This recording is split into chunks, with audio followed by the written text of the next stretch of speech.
Assalamualaikum warahmatullahi wabarakatuh. Ketemu lagi teman-teman sahabat Karang Sawah TV dengan saya Tommy, admin Karang Sawah TV.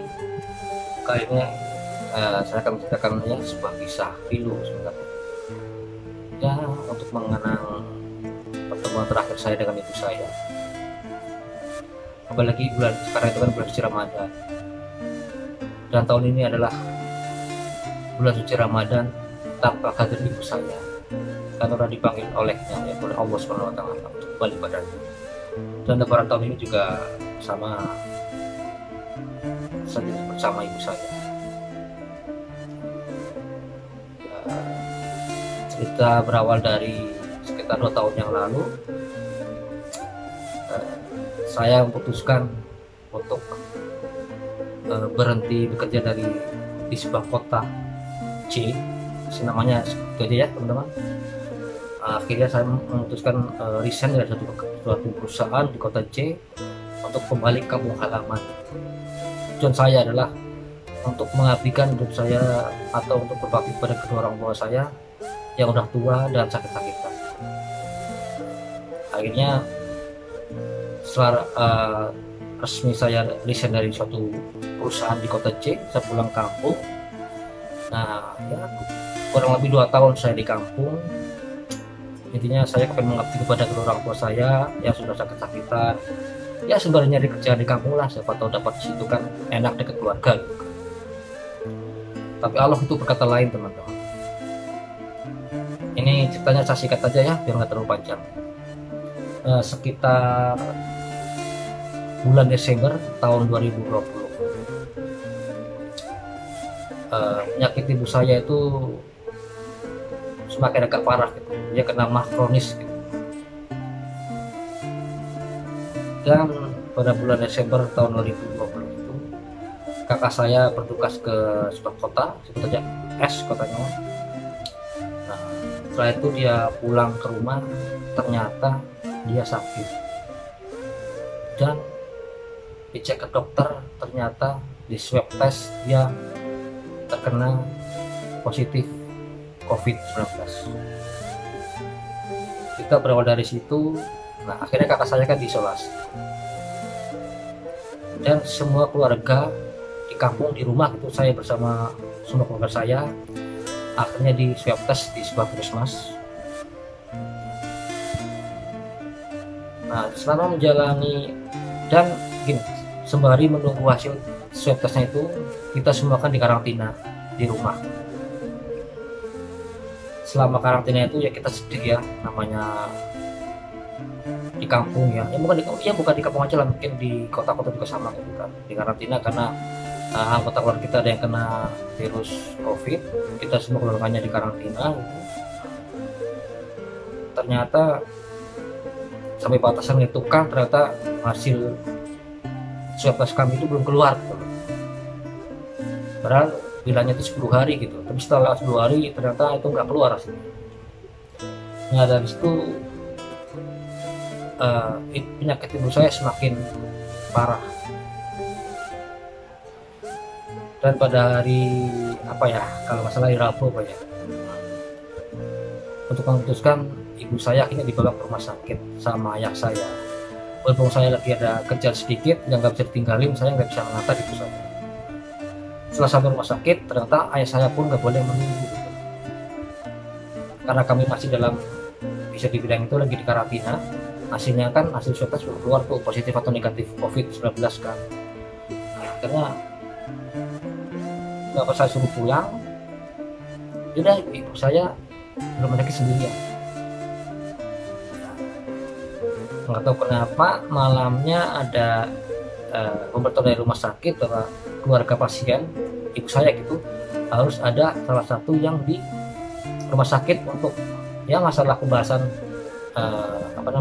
penyakit ibu saya gitu, kedepannya gimana gitu kan. Berhubung saya di kampung, ke rumah sakit itu subtecek kota P itu jauh gitu, dan itu udah malam kan. Saya kan harus cari-cari dulu kan, untuk kan teman saya juga di kampung kan orang biasa lah, bukan orang kaya. Saya harus cari dulu teman-teman saya yang mungkin yang punya mobil bisa mengantar saya ke rumah sakit tersebut. Berhubung saya nyari-nyari nggak dapat, akhirnya saya minta tolong ke keluarga saya yang dekat dengan rumah sakit tersebut untuk intinya menemui dokter dulu dah sebelum saya datang gitu kan. Akhirnya saya dapat teman yang punya mobil untuk mengantar saya ke rumah sakit. Nah, saya datang ke rumah sakit itu nyampe kurang lebih jam 12 malam. Nah, saya ketemu sama saudara saya di rumah sakit. Ya. Akhirnya saya bilang ke saudara saya, mana ibu saya? Wah, ibunya udah dibawa ke ruang isolasi gitu. Udah akhirnya saya nemuin apa sih kayak resepsionis itulah yang pertama masuk gitu kan rumah sakit. Dia bilang, iya bener, saya katanya dibawa udah ke ruangan isolasi. Kenapa diisolasi? Ya kan sekarang itu kalau zaman covid kan sakit apapun kadang, apalagi saya lagi masih dalam karantina, ya akhirnya diisolasi kan. Emang juga diisolasi itu belum tentu hasilnya positif covid, cuman kan untuk mengantisipasi itu kan. Nah, masuk ke isolasi, saya bingung, aduh, saya datang terlambat dong ya. Lalu saya ngobrol dengan, ya mas ibu saya dengan saudara saya, bla bla bla. Akhirnya, itulah saya niat baik lagi gitu untuk ada teman-teman saya lagi yang punya mobil, walaupun dia udah pulang tuh, yang saya telepon suruh balik lagi ke rumah sakit, saya mau ikut pulang karena saya nggak boleh jengukan. Nah, tapi saya bilang ini resepsionis akhirnya berbaik hati ya. Dia bilang coba nanti saya telepon ke atas dulu, takutnya ibu saya belum dimasukin ke ruangan isolasi kan, masih di depan gitu kan, lagi nyari ruangan dulu gitu kan. Ya udah akhirnya Allah berpihak pada saya, katanya saya boleh. Emang ibu saya belum dimasukin ke ruangan isolasi, masih mungkin lagi nyari kamar gitu, masih di luar kamar gitu. Sebab itu kita akhirnya saya datang ke atas, saya ketemu ibu saya, jujur sedih banget. Saya udah kurus, kering, kasihan lemas, matanya pada sayu, sakit, ya Allah.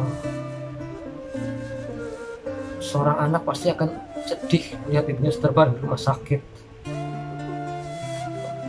Nah, sejahat apapun anak sekali gini, yang tidak sayang ke orang tuanya, misalnya gini, kadang sekarang zaman sekarang itu banyak aja anak yang durhaka orang tua ya, atau nggak sayang. Tapi kalau dia lihat orang tuanya, ibunya itu terbaring di rumah sakit, pasti dia sedih, pasti dia menangis.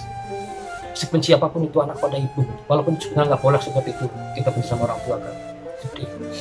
Satu saya naik ketemu ibu saya nggak sempat ngomong apa-apa. Saya bilang nggak ada minum begitu kan. Nah, ibu saya itu juga kan ininya mulutnya dikasih oksigen kan. Ngomongnya juga harus dibuka dulu, ngomongnya salah satu langsung ke dulu itu katanya. Udah di situ ada apa minuman aqua gelas lah, tinggal separuh aku kasih minum, katanya ibu saya haus. Setelah itu dia muntah. Emang dia karena sering muntah gitu loh, dari sakit mah kronisnya itu loh. Itu udah ada itu kan, akhirnya udah pasti bilang ke saya, udah ya mak, saya mau nyari air minum dulu kan, itu kan nggak ada kan, saya mau lari ke luar dulu, turun, maksudnya saya mau beli minuman keluar gitu, ke jalan raya gitu kan. Terus saudara saya di situ suruh nungguin mas saya sebentar. Udah akhirnya berhubung itu udah jam 12 lewat, warung itu kan banyak kan nggak ada yang buka, apalagi musim covid seperti ini kan. Saya ngalor ngidul tuh nggak jelas kayak orang setan nyari air minum. Nah, akhirnya setelah saya jauh mencari ada yang buka gitu. Saya beli air minum, saya buru-buru lari. Udah itu saya ke resepsionis kan. Enggak, saya mau masuk ke pintu rumah sakit. Nah itu teman saya, saudara saya tadi yang di atas nungguin saya langsung nyamperin saya, mas kami sini. Kenapa? Itu ibu udah dimasukin ke ruangan isolasi dan kita nggak boleh menjenguknya. Situ sini minumannya, kata temennya. Udah kasih aja ke resepsionis, nanti biar dia apa nyuruh seorang untuk nganterin ke tempat ibu saja. Udah saya nitip ke resepsionis itu ngasih minuman. Saya bilang tolong nanti kasih ibuku ya, namanya ibumu siapa, ini gitu kan, ibu ini gitu kan. Udah setelah itu saya pulang, saya ngobrol sama saya. Setelah itu udah akhirnya saya ikut ke teman saya itu untuk pulang gitu kan. Nah, teman saya sudah saya pulang pakai motor ke rumahnya di rumah sakit, saya ikut mobil teman saya pulang ke rumah ke kampung. Ya sekitar jam 1 malam atau jam 2 ini, petang tiga ibu lupa dah nyampe rumah. Biasa saya mandi pakai air panas gitu kan, bersih lah gitu. Terus baju-bajunya direndam gitu kan. Itu jam 12 siangnya saya dapat kabar dari rumah sakit ibu saya meninggal. Ya Allah, saya langsung lemas, benar dah, saya langsung lemas, sedih banget, semua keluarga juga lemas gitu. Ya, cucu saya nangis gitu. Terus saya sadar, ya Allah, ternyata semalam saya ketemu ibu saya nggak nyampe 5 menit, mungkin sekitar 2 menit atau 1,5 menit lah, itu adalah pertemuan terakhir saya ibu saya. Ya Allah, sedih banget kehilangan orang tua. Mungkin teman-teman yang di luar sana yang merasakan kehilangan orang tua mungkin seperti saya sedihnya. Ya Allah, benar-benar.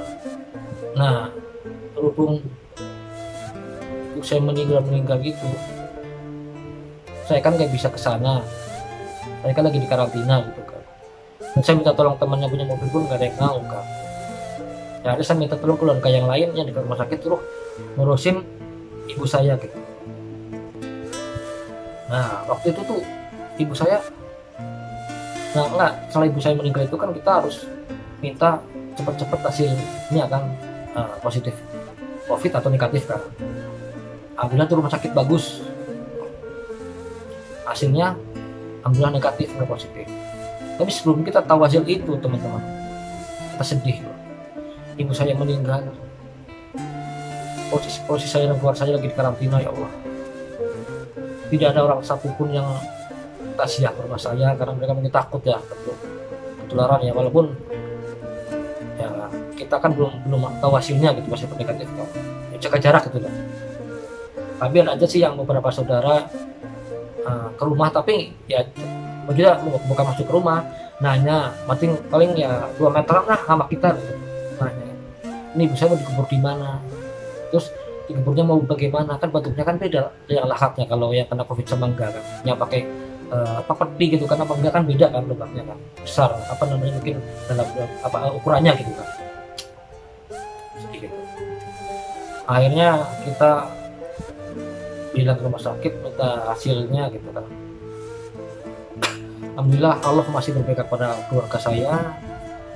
Akhirnya swab tesnya itu keluar, dan alhamdulillah ibu saya itu negatif COVID, yang artinya ibu saya meninggalnya bukan kena COVID tapi kena penyakit yang lain. Tapi karena di keluarga saya itu lagi di karantina, akhirnya kita bilang ke rumah sakit ibu saya biar dimandiin sama disuciin, dimandiin sama disolatin sekali di rumah sakit. Percuma dong, walaupun ibu saya nggak kena COVID dibawa ke rumah, nggak ada orang nanti yang buat mandiin orang tua saya. Pasti kan orang-orang kan pada jaga jarak kan. Sama tempat saya takut tertular COVID ya, walaupun kita tuh kan hasilnya belum keluar ya. Nah itu setelah saya tolong ke keluarga saya yang lain gitu, yang dekat rumah sakit untuk mengurus jenazah ibu saya. Setelah itu akhirnya kan ketahuan kalau hasil swab tesnya itu ibu saya negatif kan, nggak terkena corona. Akhirnya saya bilang ke teman-teman yang lagi bikin yang lahat itu bahwa ibu saya alhamdulillah negatif. Saya senang, bersyukur sama Allah. Akhirnya mereka bikin yang lahatnya seperti biasa, yang memang orang meninggal bukan kena COVID gitu kan. Tinggal urus sana urus ini kelar, tapi keluarga kami masih di karantina teman-teman, nggak boleh keluar. Setelah itu sekitar jam 9 malam lah ibu saya nyampe ke rumah saya, dibawa dari rumah sakit, langsung dibawa, maksudnya ke kampung saya gitu, tapi nggak mampir ke rumah saya, langsung dibawa ke pemakaman.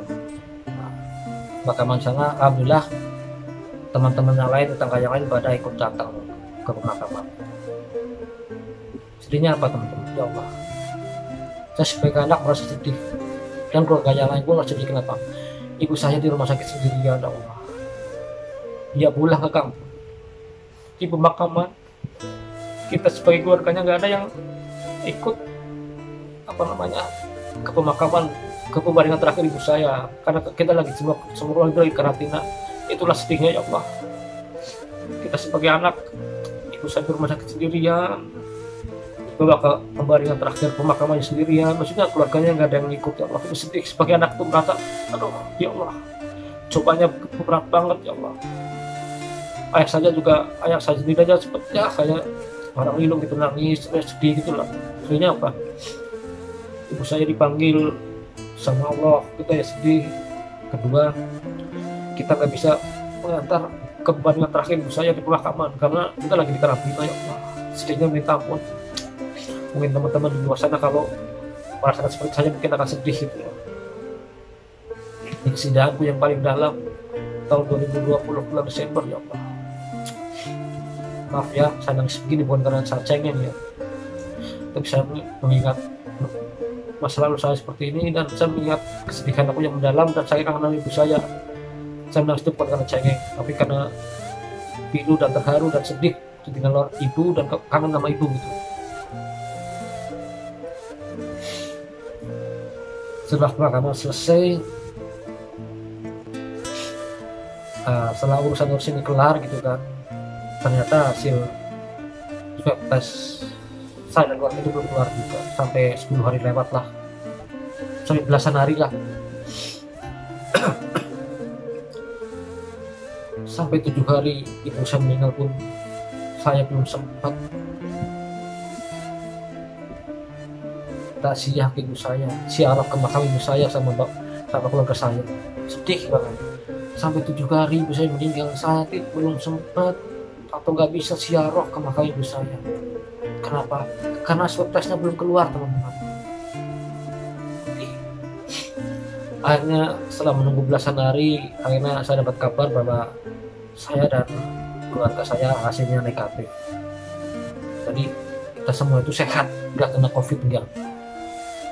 Sudah dari situ akhirnya saya bahagia, bersyukur sama Allah, sujud syukur bahwa saya dan keluarga saya itu alhamdulillah tidak terkena COVID, sehat kita.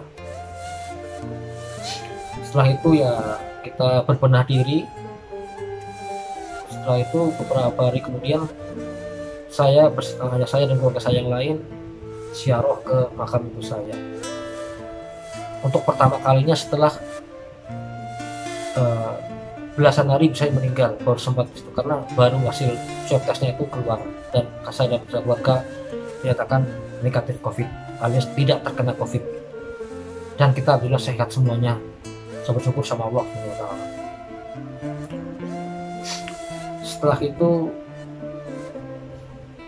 apa namanya ya kayak seperti biasa melakukan aktivitas seperti biasa ya, walaupun kesedihan masih mendalam tapi kita nggak boleh total dalam kesedihan kan ya. Kita hanya berdoa aja semoga ibu saya meninggalnya husnul khotimah, diberikan tempat terindah di sisi Allah SWT, dan kuburannya semoga diterangkan dalam kuburannya, dijelaskan dalam kuburannya, dikasih tempat yang indah di sisi Allah SWT dan husnul khotimah. Allahumma ghfir laka warhamna wa Al-Fatihah.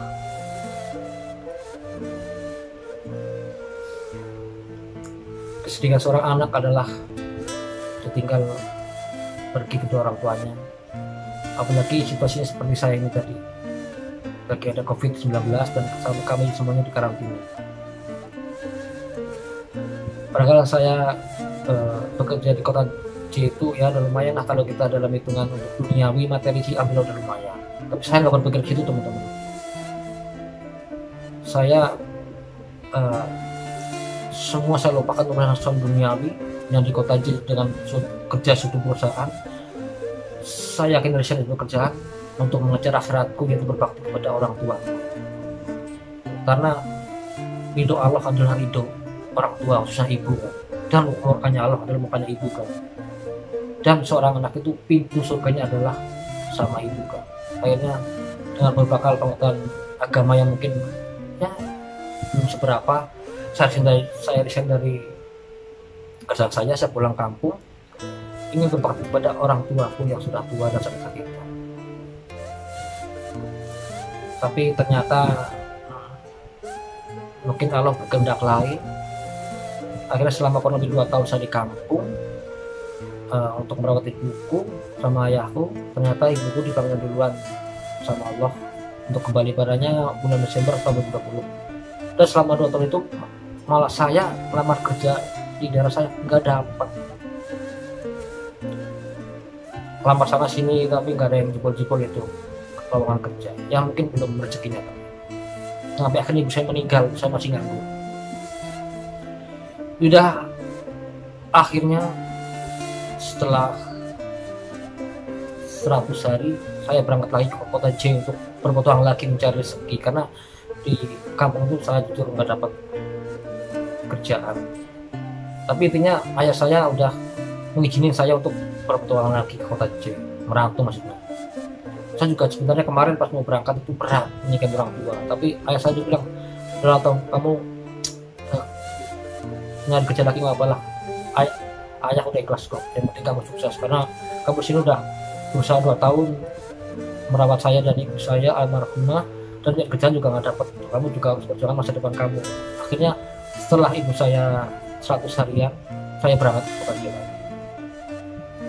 Kemarin pun pas masih ibu saya meninggal itu, untuk baca surat yasin dan tahlil itu bukan di rumah saya atau di tengah saya, itu di masjid, ya untuk menjadi hal yang tidak diinginkan, karena kami semua itu masih dalam di karantina dan hasil swabnya waktu itu belum keluar. Maaf ya teman-teman ya, saya cerita begini itu bukan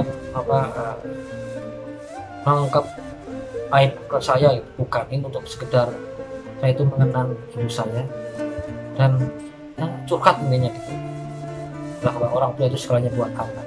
Ya gini, dan satu pesan buat teman-teman di luar sana yang masih mempunyai orang tua yang masih hidup, khususnya ibu, tolong jangan pernah sakiti ibu, karena ibu adalah pintu surga bagimu, dan Allah itu ridho jika ibu itu ridho pada kamu, dan Allah itu akan murka jika ibu itu marah atau murka sama kamu. Tolong jangan sampai kau sakiti kedua orang tuamu, khususnya ibu, atau lagi berkata-kata yang kasar, jangan. Tolong, hati ibu itu sangat rapuh kalau udah tua, orang tua itu kan udah tua itu hati udah rapuh. Tolong jangan sakiti kedua orang tuamu. Kalau kamu sakitin orang tuamu sampai orang tua meninggal, kamu akan menyesal seumur hidup. Benar, kamu akan kehilangan atau keberkahan doa dari seorang ibu, karena seorang ibu itu lebih mujarab dari doa para wali Allah pun, karena seolah doanya ibu itu sampai menembus langit ketujuh. Makanya baiklah ibu. Rasulullah dulu bilang juga kan pada sahabat-sahabatnya kan, siapa dulu yang kamu selesai duluin gitu kan, Rasul bilang ibumu. Sahabatnya bilang siapa lagi, Rasulullah bilang ibumu. Sahabatnya lagi bilang siapa lagi, Rasulullah ibumu. Sampai 3 kali Rasulullah bilang begitu, baru keempatnya ayah. Tolong pesan saya kepada teman-teman semua di luar sana yang mendengar saya lagi curhat, berbaktilah kepada orang tua.